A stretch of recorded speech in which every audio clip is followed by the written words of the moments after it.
Baik, Bismillahirrahmanirrahim. Assalamualaikum warahmatullahi wabarakatuh. Yang ter Waalaikumsalam warahmatullahi wabarakatuh. yang terhormat kepada Ibu Dwi Reski Anandari Sulaiman SIM SI sebagai dosen mata kuliah belajar dan pembelajaran. Perkenalkan kami dari kelompok 2. Di sini kami akan membawakan materi mengenai masalah motivasi dalam pembelajaran. Adapun teman kelompok saya yaitu ada Ahmad Fahri Syarfa, kemudian saya sendiri Fadila Ramadhani, kemudian ada Muhammad Reza Hairuddin, ada Nur Asma, dan Renato Lianardi. Baik, adapun materi yang akan kami bahas, yang pertama ada motivasi belajar dan pentingnya motivasi belajar. Yang kedua, motivasi intrinsik dan ekstrinsik. Yang ketiga, faktor-faktor yang mempengaruhi motivasi belajar. Yang keempat, dampak rendahnya motivasi belajar. Dan yang terakhir, ada strategi apa yang meningkatkan motivasi belajar peserta didik. Namun sebelum itu ada latar belakang dari motivasi belajar. Nah, motivasi belajar sangat berpengaruh terhadap keberhasilan siswa dalam mencapai prestasi akademik. Setiap siswa memiliki dorongan belajar yang berbeda, baik dari dalam diri sendiri atau motivasi intrinsik maupun dari luar, seperti dukungan orang tua, guru, dan lingkungan sekolah, atau motivasi ekstrinsik. Ketika motivasi tinggi, siswa akan lebih giat dan fokus dalam belajar. Sedangkan jika rendah, semangat belajar pun menurun dan hasilnya tidak optimal. Oleh karena itu, diperlukan strategi yang tepat seperti pemberian apresiasi, metode pembelajaran yang menarik, serta dukungan dari guru dan orang tua agar siswa lebih semangat dalam belajar dan mencapai hasil yang lebih baik. Baik, next. Nah, yang pertama ada pengertian dan pentingnya motivasi dalam belajar.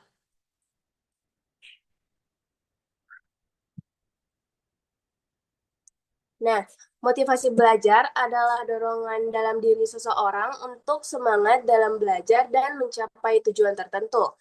Motivasi ini bisa berasal dari diri sendiri atau intrinsik, seperti keinginan untuk sukses, atau dari luar, atau ekstrinsik, seperti dorongan dari guru atau orang tua. Dengan motivasi yang kuat, seseorang akan lebih giat belajar dan tidak mudah menyerah saat menghadapi kesulitan. Motivasi juga membantu seseorang tetap fokus dan disiplin dalam menjalani proses belajar. Tanpa motivasi, seseorang cenderung malas dan kurang berusaha untuk mencapai hasil yang lebih baik. Oke, next. Kemudian ada pentingnya motivasi belajar. Dengan motivasi yang tinggi, siswa akan lebih bersemangat, fokus, dan berusaha maksimal dalam belajar. Inilah yang membuat motivasi menjadi faktor penting dalam meraih prestasi terbaik. Yang pertama, siswa yang memiliki motivasi yang tinggi akan lebih bersemangat dan tekun dalam belajar.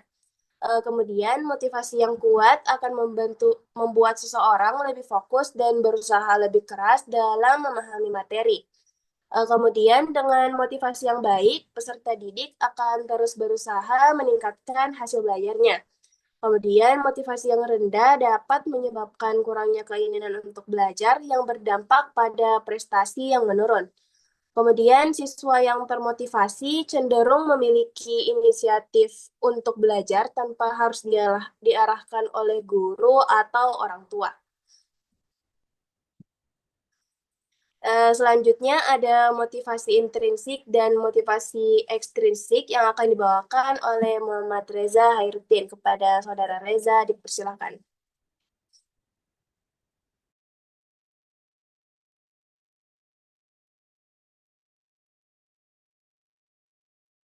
Baik, yang pertama ada motivasi intrinsik.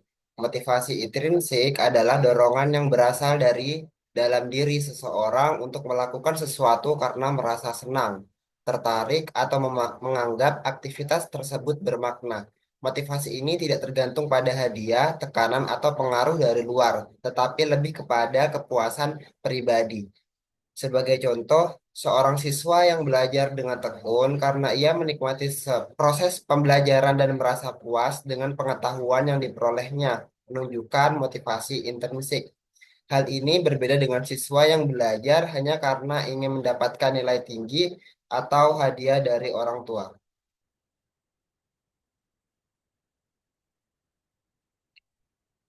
Selanjutnya adalah motivasi ekstrinsik. Nah, motivasi ekstrinsik ini adalah dorongan yang berasal dari luar diri seseorang. Motivasi ini muncul karena adanya faktor eksternal seperti hadiah, pujian, nilai tinggi, atau bahkan hukuman. Seseorang yang memiliki motivasi ekstrinsik biasanya melakukan sesuatu bukan karena mereka benar-benar menyukainya, tetapi karena ingin mencapai sesuatu yang ada di luar dirinya. Sebagai contoh, seorang siswa mungkin belajar dengan rajin bukan karena ia menikmati materi pelajaran, tetapi karena ingin mendapatkan hadiah dari orang tua atau menghindari hukuman dari guru. Begitu juga dengan seseorang yang bekerja keras bukan karena ia menyukai pekerjaannya, tetapi karena ingin, tapi karena mereka ingin bonus atau promosi.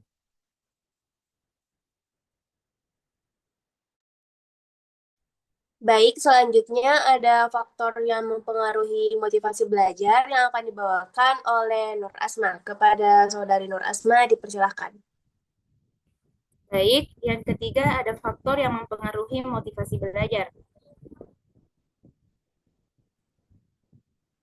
Motivasi belajar tidak hanya berasal dari dalam diri siswa, tetapi juga dipengaruhi oleh lingkungan sekitar, terutama peran orang tua dan guru. Adapun peran orang tua dalam meningkatkan motivasi belajar, yang pertama, memberikan dukungan. Orang tua berperan dalam membantu tugas sekolah dan memberikan apresiasi terhadap prestasi anak. Yang kedua, membangun komunikasi. Interaksi yang baik antara orang tua dan guru membantu dalam memantau perkembangan belajar siswa. Yang ketiga, menyediakan lingkungan yang kondusif. Ruang belajar yang nyaman dan suasana rumah yang mendukung dapat meningkatkan motivasi anak dalam belajar. Selanjutnya, peran guru dalam meningkatkan motivasi belajar. Yang pertama, membuat pembelajaran menarik, yaitu menghindari metode pembelajaran yang monoton agar siswa tetap antusias dalam belajar. Yang kedua, menetapkan harapan yang realistis. Ekspektasi yang sesuai dengan kemampuan siswa membantu menjaga semangat mereka dalam belajar. Yang ketiga, menjadi pendorong dan pengaruh. Guru berperan sebagai motivator yang membimbing siswa agar tetap fokus pada tujuan belajarnya. Selanjutnya, dampak rendahnya motivasi terhadap hasil belajar.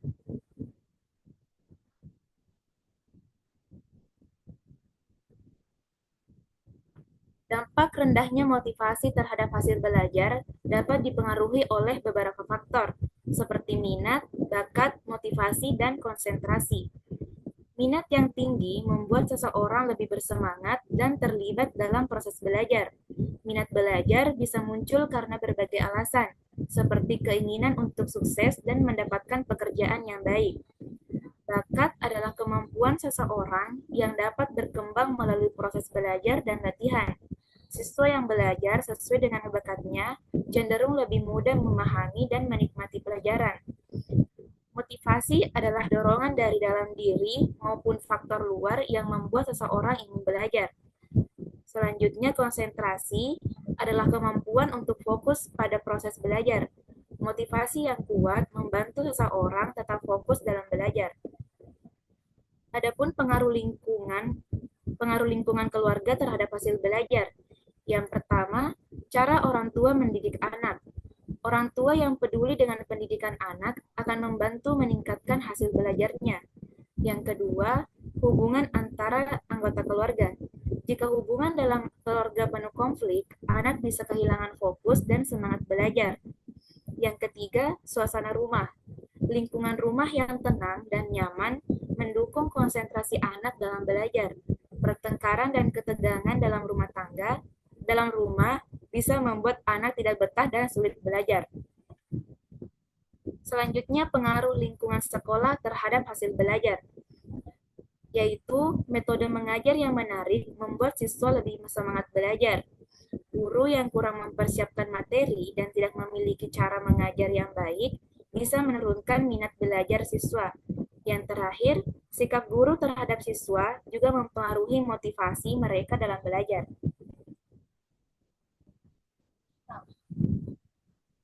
Baik, yang terakhir ada strategi meningkatkan motivasi belajar peserta didik yang akan dibawakan oleh Saudara Ahmad Fahri. Siapa? Kepada Saudara Ahmad Fahri dipersilakan.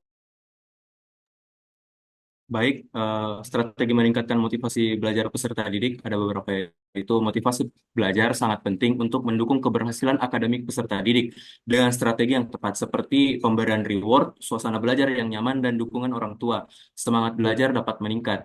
Kerjasama antar guru, sekolah, dan keluarga akan menciptakan lingkungan yang kondusif bagi perkembangan peserta didik. Ada beberapa strategi meningkatkan motivasi belajar. Yang pertama yaitu pemberian reward. Guru dapat memberikan reward untuk meningkatkan semangat belajar peserta didik. Reward tidak selalu berupa barang, tetapi juga bisa berupa pujian atau umpan balik positif atas usaha yang telah mereka lakukan. Pujian dari guru sebagai bentuk apresiasi dapat memberikan dorongan bagi peserta didik untuk lebih bersemangat dalam belajar. Yang kedua yaitu menciptakan suasana belajar yang nyaman. Suasana belajar yang nyaman membuat peserta didik merasa dihargai dan lebih aktif dalam pembelajaran.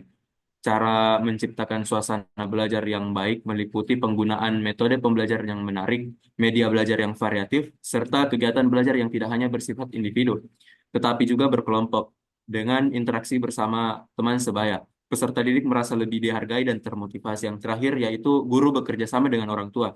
Guru dan orang tua perlu bekerja sama dalam mendukung proses belajar peserta didik. Guru dapat memberikan informasi kepada orang tua mengenai perkembangan akademik anak agar mereka dapat memberikan dukungan yang tepat di rumah dengan komunikasi yang baik antar guru dan orang tua.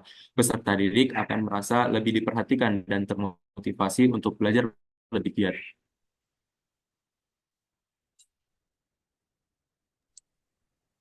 Baik, itulah tadi penjelasan materi masalah motivasi dalam pembelajaran yang telah dibawakan oleh kelompok kami. Adapun kesimpulannya, yaitu motivasi belajar memainkan peran penting dalam keberhasilan akademik peserta didik. Dengan adanya dorongan yang kuat, baik dari dalam diri maupun lingkungan sekitar, siswa akan lebih bersemangat dalam belajar dan mencapai prestasi yang lebih baik. Motivasi yang tinggi juga membantu siswa untuk lebih disiplin, tekun, dan memiliki rasa tanggung jawab terhadap pendidikannya. Untuk meningkatkan motivasi belajar, diperlukan kerjasama antara siswa, guru, dan orang tua, serta lingkungan yang mendukung metode pembelajaran yang menarik, serta penghargaan terhadap usaha siswa dapat membantu meningkatkan semangat belajar mereka. Dengan strategi yang tepat, diharapkan peserta didik dapat terus termotivasi dalam belajar dan mencapai potensi terbaiknya. Itulah tadi presentasi materi yang bisa dibawakan oleh kelompok kami. Kurang dan lebihnya mohon dimaafkan. Saya tutup dengan ucapan terima kasih. Wassalamualaikum warahmatullahi wabarakatuh. Waalaikumsalam warahmatullahi wabarakatuh.